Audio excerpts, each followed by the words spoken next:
The following video is brought to you by Kingdom Hearts Amino. Ever wanted a good place to post your Kingdom Hearts knowledge, theories, and lore on a mobile-friendly forum with none of the salt and toxicity? Check out Kingdom Hearts Amino. Here you can engage in discussions, top 10s, theories, and all other creativity surrounding the Kingdom Hearts universe. And best of all, it's free. All you gotta do is download the Amino app to your iOS or Android device. Search up Kingdom Hearts and you're there. And hey, if you're looking for something beyond that of Kingdom Hearts, Amino has thousands of communities, including Square Enix, Final Fantasy, and Disney, and you can even create your own Amino community. The download links are below, and I hope to see you there. So without further ado, let's get into today's video.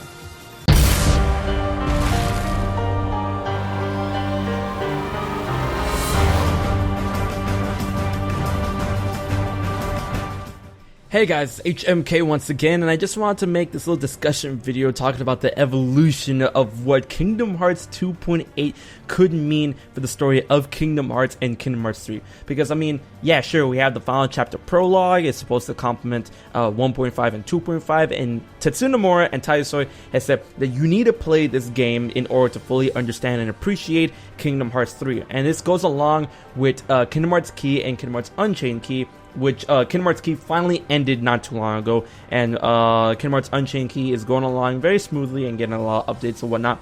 However, since 2.8 has been announced, you know, a lot of people was like, okay, wow, 2.8, we're gonna get 0.2, okay, I'm really interested for that. Dream Drop Distance HT, not too much. I mean, Dream Drop Distance was a cool game, it was all great. I mean, looking at it now in the HD version, what's the big deal? And of course, we found out at E3 that's gonna run at 60 frames per second, which is hella hype. And along with that back cover, Kingdom Hearts Key back cover, which focus on the foretellers, their side of the story of the Kingdom Hearts Key chronology. And you know, with all of that, you know, it kind of became the part of like 2.8. Everyone's all like, oh, 2.8, you know, pass it over, gloss it over. You know, 2.8 isn't as important as 1.5 or 2.5, even though it is the final chapter prologue. I feel that, you know, in the coming hype, in the coming weeks leading up to this game's final release, which will be December of this year for the PlayStation 4, a lot of things have been revealed that made this one title a lot more important than we've ever imagined. The factors that contribute to this is the fact that Ventus will have some sort of heavy connection with that of Maleficent and Kingdom Hearts Key as a whole. And you know, we do know that Kingdom Hearts Key, it took place during the time of the Keyblade War, leading up to the Keyblade War, and we saw a bunch of people get smoked and whatnot. And then in the special ending, Kingdom Hearts Key Unchained Zero, we see the player character wake up in Enchanted Dominion, and Maleficent is there. And then Nomura comes out saying that Ventus has a close connection to this particular cutscene.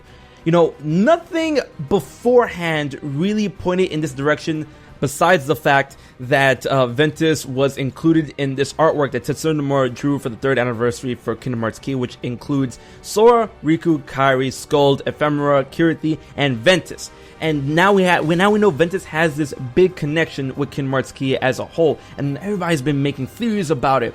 Not only this, in the Kingdom Hearts First Breath concerts, Tetsuya Nomura has the voice actors, the Japanese voice actors of Terra and Naminé come out and recite a scene that will not be in 2.8, but is very important to the overall story of Kingdom Hearts leading into 2.8 and 0.2 Birth by Sleep, a fragmentary passage of Naminé communicating to Terra as the lingering will in some way, shape, or form, saying that help is on the way, I'm sending you help, I know you've been suffering, just keep fighting.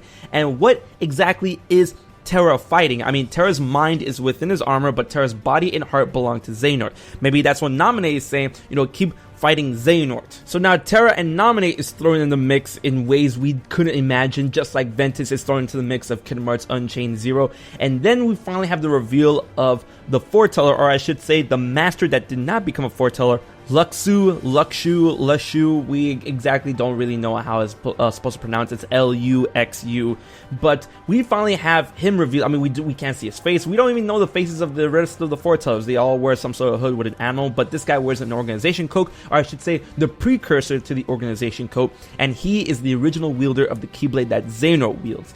And now we know that beyond the Keyblade War, as per the wishes of the Master of Masters, and we don't exactly know who the traitor is when it comes to the 5 foretellers in the Book of Prophecies. We're probably going to find all that out in back cover, but this all boils back down to 2.8.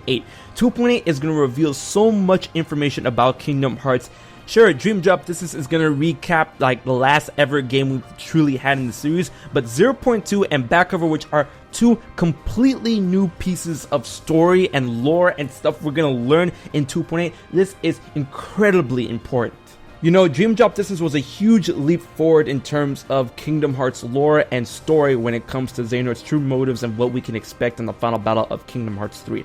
And now it's going to be tied together with 0.2, where we'll learn Aqua's fate and how that's going to get applied to Kingdom Hearts 3 and how we could potentially save Terra, Aqua, and Ventus, because we do know that Terra in some form is going to appear in 0.2. A lot of people are saying Ventus as well. We're going to have to wait and see when the game comes out.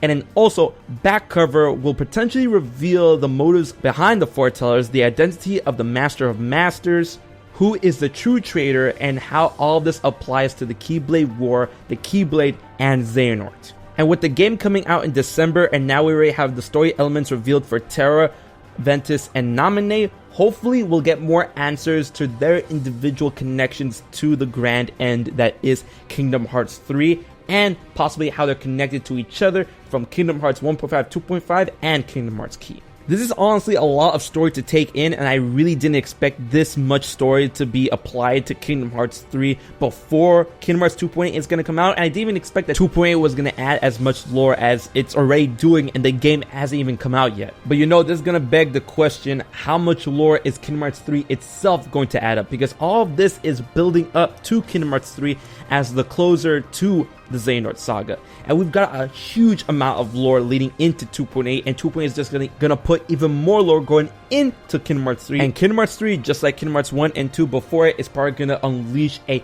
huge amount of lore in this game and a huge amount of story elements that we've never seen in prior games. Man, the release for 2.8 is certainly exciting, but everything leading up to it is just as hype, and I'm pretty sure we're going to get a lot more news about this during TGS, which is going to happen in a couple of days. But I want to know what you guys think, as this is a discussion. 2.8's hype, 2.8's lore, combined with all of these new story elements with Terra, Ventus, and Naminé. What do you guys think about all this stuff? Do you think it's too much? Do you think 2.8 is going to do its job as the final chapter prologue, getting us all ready for Kingdom Hearts 3? Leave your thoughts and comments in the comment section below. And while you're at it, like, share, and subscribe to HMK for more Kingdom Hearts news, 2.8, Kingdom Hearts 3, Kingdom Hearts Key, all that good jazz. So until the next one, I've been HMK, and I'll check you guys later.